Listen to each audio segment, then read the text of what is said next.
So today, again, we're going to focus on congruence transformations. The shapes are going to be the same. And the new figure is called an image. The original figure is called your pre-image. The three, I don't know what's going on.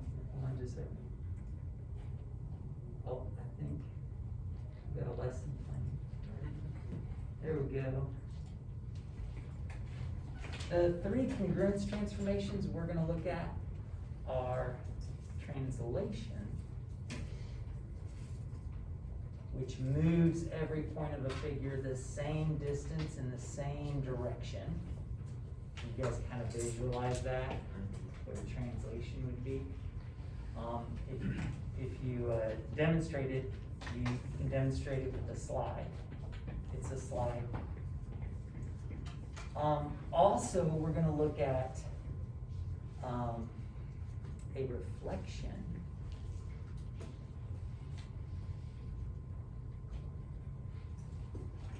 So you can kind of think of looking in the mirror. Or we've looked at reflections in Algebra 1 when we would do like half of a parabola and then reflect the figures across the line of symmetry, reflect the points. So reflections. And then finally, we can use rotations. So instead of just sliding it, you may, about some point, you may rotate it. And a rotation is always about one specific point. You have to have kind of a center of your rotation.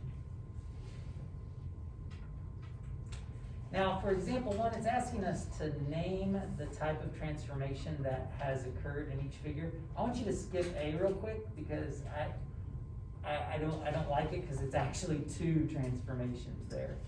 But look at B. What I want you to notice is some notation. Triangle DEF is the pre-image. And then a common practice is on your image, you use the same letters, but you put either apostrophes or tick marks next to them to show that it's the same, but it's been manipulated. Which transformation do you suppose is represented in B? Reflection. It's a reflection. And here's the thing, if you're ever like unsure, for a reflection, you should be able to draw a line of reflection where things are being reflected over. And to me, it would be something like that, right? Notice E and E prime or E with the tick mark is the same distance across the line of reflection, F and F, D and D.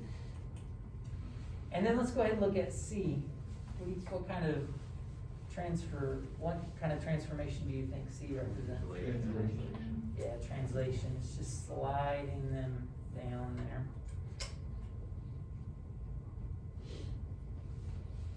And now let's visit A once more. A is supposed to be a rotation. Yeah. But here's the thing. Good luck finding the center of the rotation. That would exactly, where all you would have to do is rotate it, and this triangle would become this triangle. What actually would need to be involved is, do you see how C ends up here? What you can do is you can rotate C all the way around so it's up at the top, but then to get it in this position, what would you then have to do? Translate it over to match. So this is actually a rotation and a translation. And so it's kind of a bad first example. You're only going to be responsible for acknowledging and documenting one transformation at a time. And that one, in fact, would have to be two. Is everybody comfortable with the fact that you could loop this around to get C in the right spot and then slide it back? Well, there's some interesting things that you can do when you're looking at coordinates and when you perform transformations. They can be represented with the coordinates, and it's called coordinate notation. And we have coordinate notation for a translation. And what you do is you say, all right, you take any given coordinate, and then to describe the translation, any translation can be documented by moving the figure left or right, and that's impacting x, isn't it? If you slide it, you're going to move it either left or right, and or you're going to slide it where else? Up and down. Up and down. So you can describe any translation by using coordinate notation. Sometimes you're just sliding it down, right? And in that case, you wouldn't add anything or subtract anything to x, but you would subtract something to y. Other times you do a combination of both, right? A combination of both. And that means you're impacting the x coordinate, you're also impacting the y coordinate at the same time. So in example 2, it says figure WXYZ has the following vertices. And it's asking us to sketch WXYZ and its image after the following translation. So let's go ahead and sketch this out. Just a heads up, aren't the negatives kind of, don't they run into the line, the grid marks a little bit on these? So is everybody comfortable that these are negative values down here? Yeah. Okay, so go ahead and graph that out.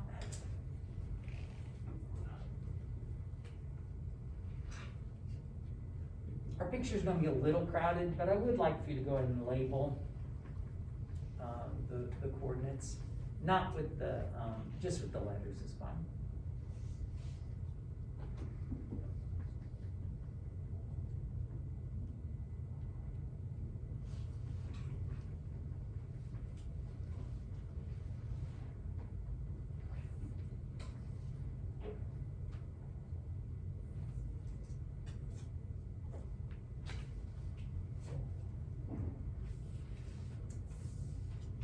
And it says it's a figure, so I'm going to assume it's a closed figure, so let's go ahead and connect these segments to create this figure.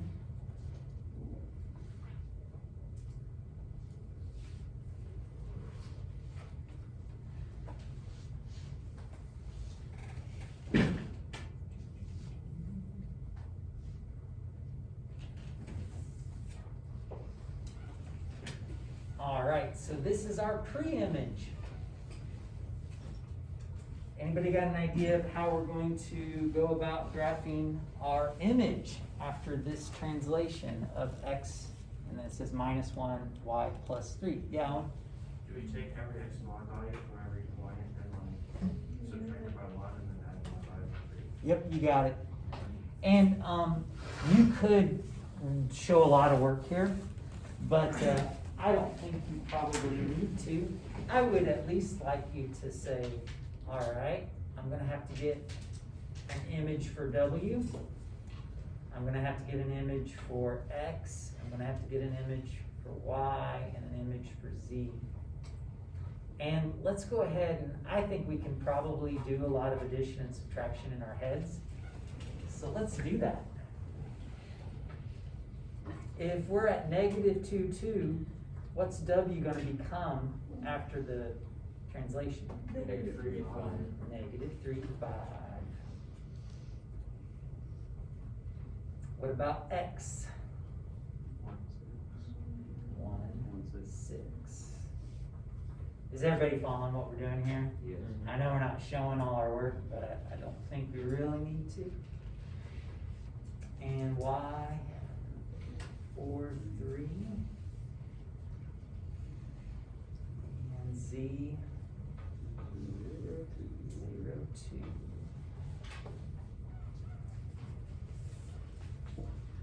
plotted.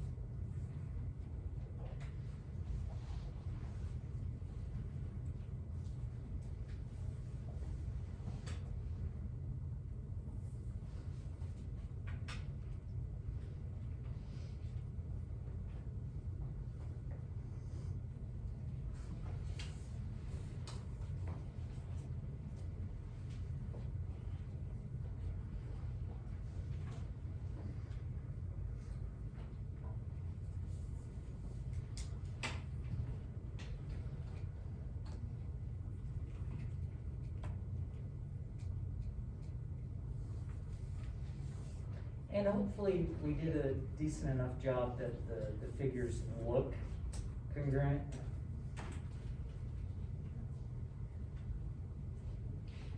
What do you guys think? Coordinate notation. So how would you describe this in words?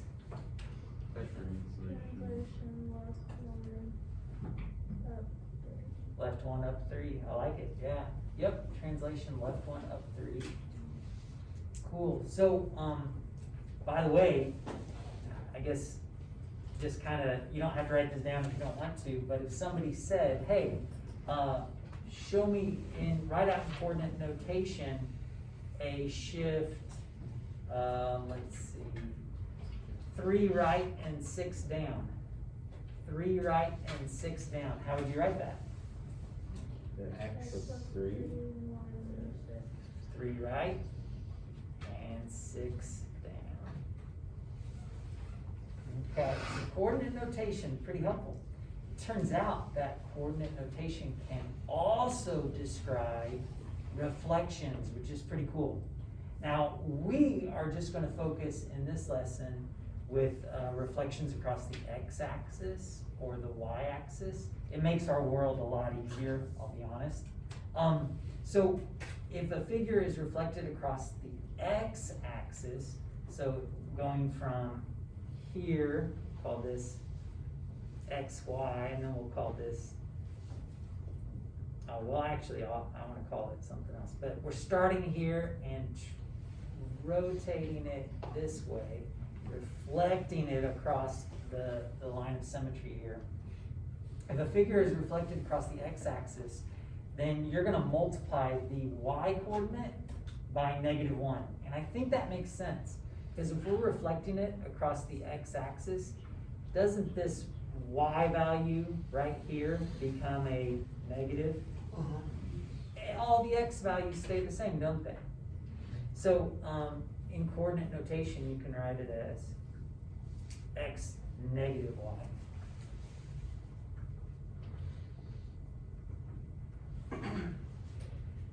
So if you're reflecting across the x-axis, you basically multiply all your y values by negative. And similarly, if you're reflecting across the y-axis, which values are changing? Aren't the x values changing? Yeah. So if you're reflecting across the y-axis, you're going to make the x values their opposite. And let's do like a specific example. If this point is at, we'll say -1, 3, where's this point going to be? 1, 3. 1, 3, isn't it?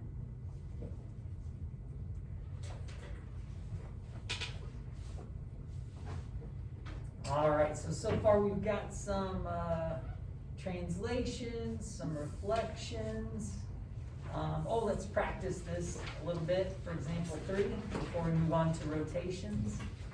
Example 3 says, reflect the following figure across the x-axis. And sometimes I have to just kind of look at it and say, okay, which one's going to change if I'm reflecting across the x-axis?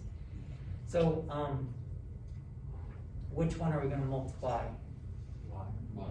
The y values. So we're going to use this right here. And again, you may not need to show a lot of work here. I think what I'm gonna do is write out what the coordinates are that I see here. So we've got 2, 3, and then I'm gonna go ahead and calculate what the new coordinate will be. I've got 2, 3, 4, -3, 2, -6, -2, 1. And then I'm going to multiply the y values by a negative to find out what the new ones would be. So yeah, go ahead and finish it up on your own. We'll make sure we match.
Make sure you double check with me when you think you got it, see that we agree with our values and such.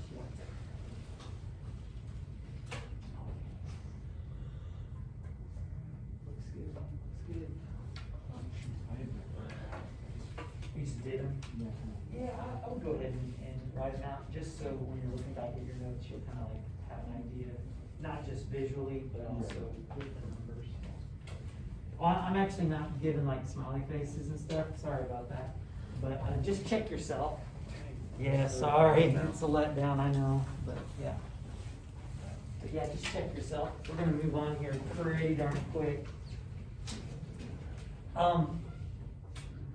The rotations are gonna be the trickiest to describe.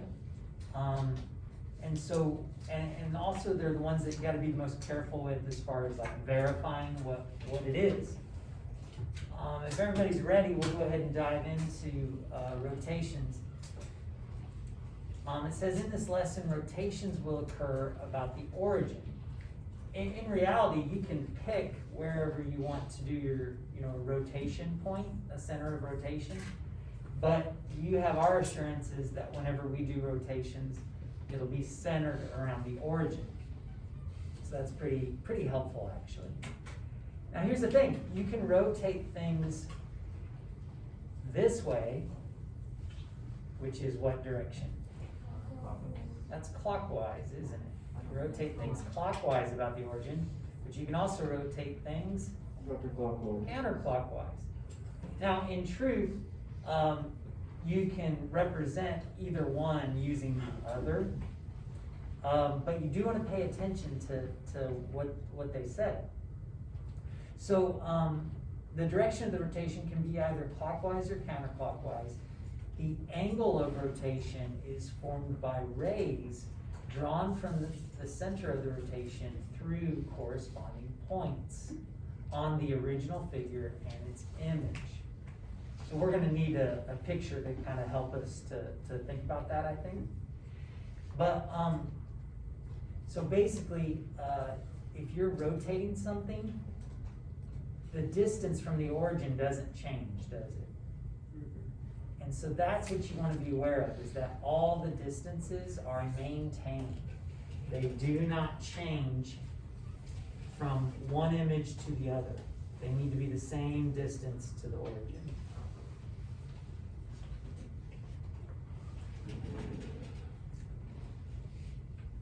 All right, let's go ahead and on example 4, let's graph PQ and RS, and then it's asking us to tell whether segment RS is a rotation of segment PQ about the origin. And then if so, we're gonna give the angle and the direction of the rotation. So is it rotated 90 degrees? Is it rotated 180 degrees? What is the rotation that's described? That's where our protractor can come in, is because sometimes the angle of rotation is not a clean 180 or 90, and you actually have to measure it out. In example 4, it says P is at 2.6, let's do it. And Q is at 5.1, and that is one of our segments, isn't it?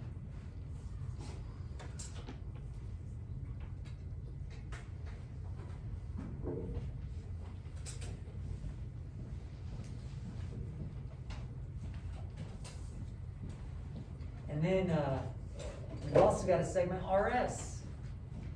So 6, -1. And 1, -2. And that's another segment.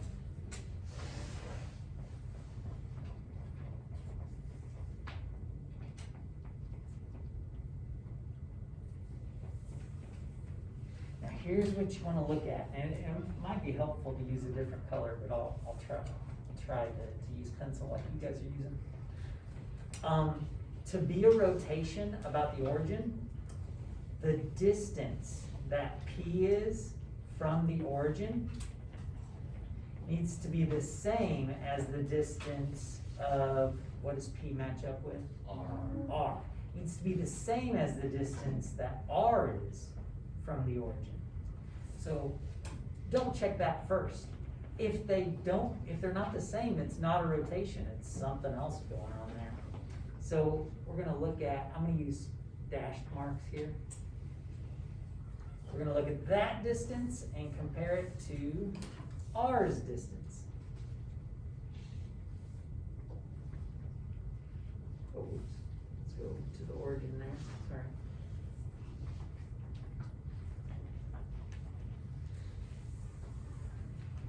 Now, whenever you hear distance, you should probably rightfully get a little bit anxious, because a lot of times I've made you do what formula? Distance formula. Yeah, distance formula. I'm not gonna make you do distance formula here. Because these are all about the origin, we can be a little quicker with it. See how the distance to P is the diagonal of a 2x6 rectangle? So just kind of keep that in mind. The diagonal of a 2x6 rectangle.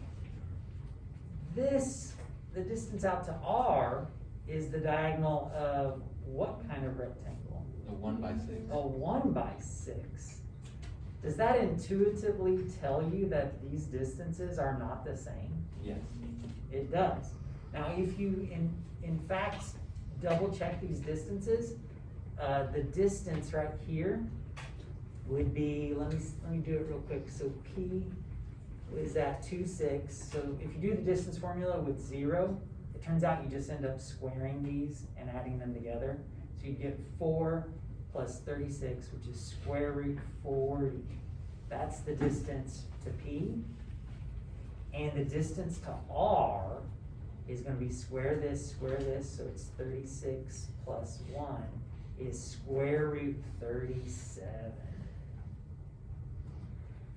So there you can clearly see that P, the distance out to P, is not maintained, which means this is not a rotation about the origin. Are you guys with me on this? Not a rotation.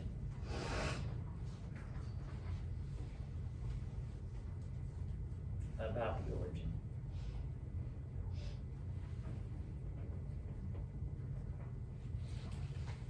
And let's specify exactly why we said that.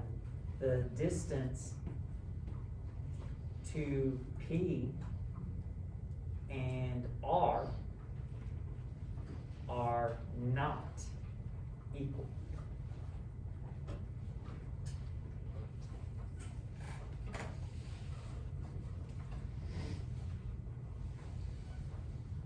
I think in my next class, I'll start with the one that actually does work first. It seems weird to start with a counterexample as our first example. But are you guys surviving? Yes. Yeah, you good with that? Okay, contrast that with B. B, we have 4, 2, and 3, 3. P and Q. And I'm not gonna use a straight edge. I'm just gonna do that right there. And we have RS at -2, 4, and -3, 3.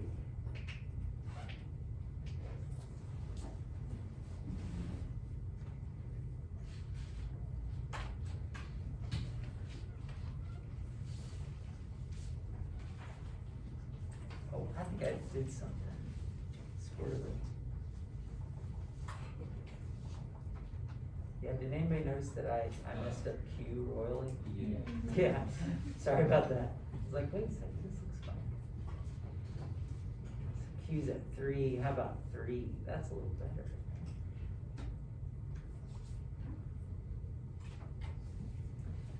Okay, so sometimes it's hard to tell if it's a rotation or not. But to rule it out, or to confirm it, you wanna look at the distances. Which distances have to match again? S and Q, P and R. Yep, P and R need to match up, and Q and S need to match up. So let's look at Q and R.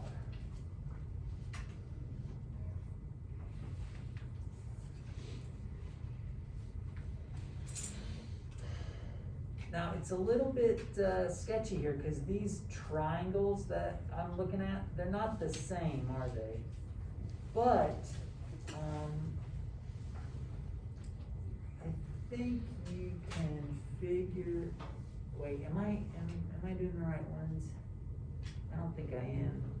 P and R. Sorry about that. Still early, right? Now I'm looking at the right ones, P and R. Do you see how they're the same diagonal of the same rectangles? So that's gonna be enough to tell you that they are the same, but you could also do the distance formula. Because you're starting at 0, the distance formula is pretty straightforward to do. Turns out you just end up squaring these. You'll get a 4 and a 16. It's gonna be square root 20. And then on this one for P, you're gonna get a 4 and a 16, which is also square root 20. But if you just look at those diagonals there, you can confirm that those are the same. Now, it is possible that these could be good and the others could be bad. So let's also look at S and Q and make sure their distances are maintained.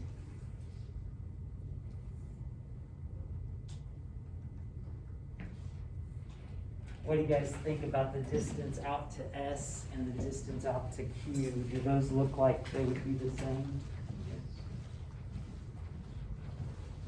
how would you justify it? Counterclockwise, I'm sorry? a counterclockwise rotation by 90 degrees. Oh, okay, but how could you verify that S and Q are the same distance out? What's that? It's a 3x3 and you're cutting across, right? I think that's a good way to describe it. You've got a 3x3 rectangle here that you're looking at, and this is the diagonal, and this is also a 3x3 rectangle with the same diagonal. So that's a way that you can verify it. Also, are you guys catching on to my distance formula shortcut? Because we're starting from 0, it turns out you just square both of these and put a square root over it. You're gonna get square root 18 for the distance out to S. You're gonna get square root 18 for the distance out to P. So far, or actually we finally have determined, yes, this is a rotation, right? It is a rotation. The distances to the center of rotation have been maintained. But now we have to determine what kind of rotation it is. And Billy, I think you were on top of that. What kind of rotation did you say it was? I said a counterclockwise rotation by 90 degrees. Counterclockwise rotation of 90 degrees. So what you want to do is you want to go from point to corresponding point. It's asking us whether RS is a rotation of PQ. So let's start at PQ and let's go from P to the corresponding point of R. And let's measure that angle. So we're looking here and here.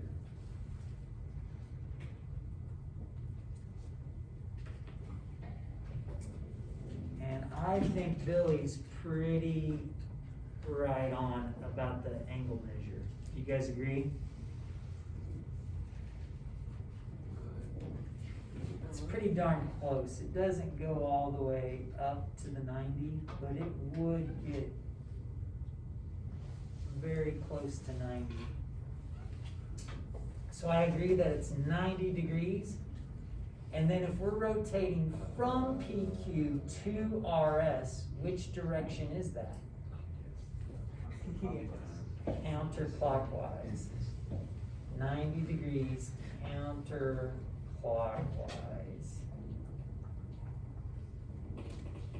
Okay, what do you guys think?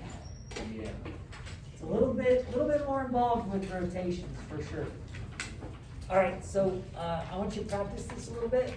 They kind of ask you different questions in different formats. It's gonna be really helpful to getting all this down.